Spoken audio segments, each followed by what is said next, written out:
Hello everyone, thank you for being here today. My name is Tutt. I'm a 17-year heart failure survivor. I'm going to be talking about living with transplant, but just to give a bit of context, I'm going to talk about my journey.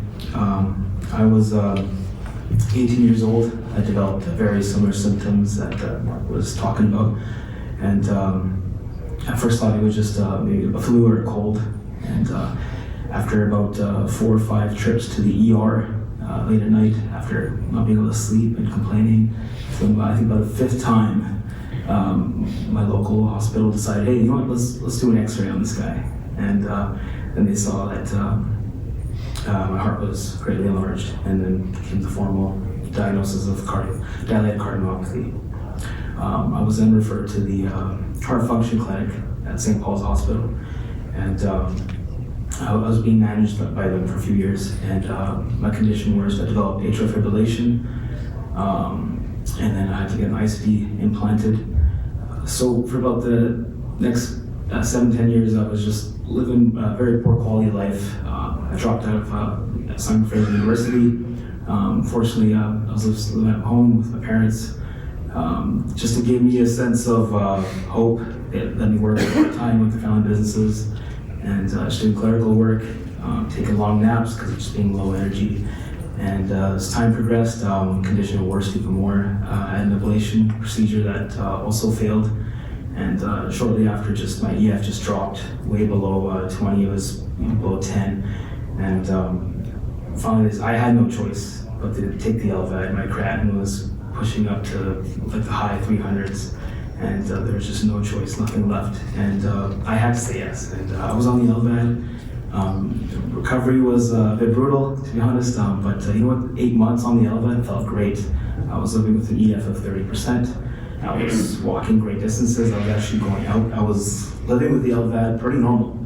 And then 8 months after that, I finally got my gift of life, life-saving heart transplant.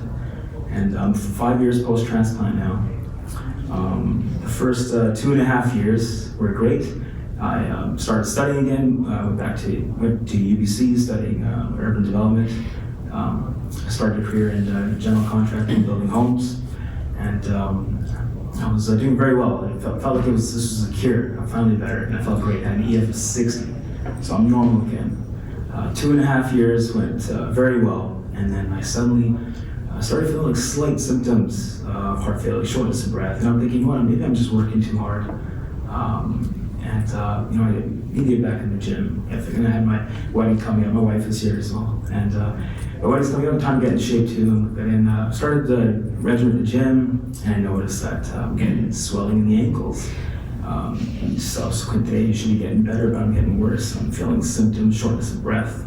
And then, I got off the elliptical that day. I was like, I can't breathe this within 3 minutes. Something's really wrong. And then I contacted my post-transplant clinic right in the spot, and I told them how I felt. I went in there for clinic the next week. They did a biopsy, blood work, and I went home, went back to work to my site. I was building a house in Vancouver, and I got a call from Dr. Toma, my cardiologist at the time, and I knew it had to be serious if it was him calling me directly and not the nurse. And he said, "Sonny, we need you to come in right now." And I was like, "What's going on, doctor?" He's like, we need you to check in the hospital. And then he told me I had antibody-mediated rejection. I'm like, "What is that?" And he's like, "Just come in, we'll explain more, and you have to stay with us for about a week." And so I went in, and they told me, and honestly, it just felt like I was reliving a diagnosis again. And then that's when I realized this really isn't a cure, it's just another stage of battling heart failure. I was given a treatment of rituximab, and had to get that done in the ICU and be monitored by a nurse for 24 hours.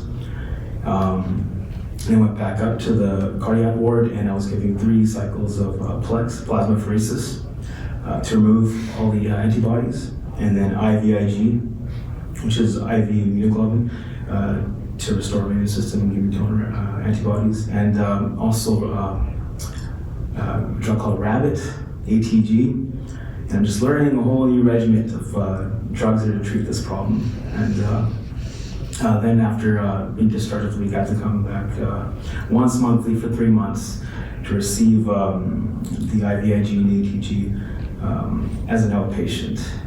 But thankfully, it was under control. I was given antibody blood work and biopsies quarterly throughout 2018.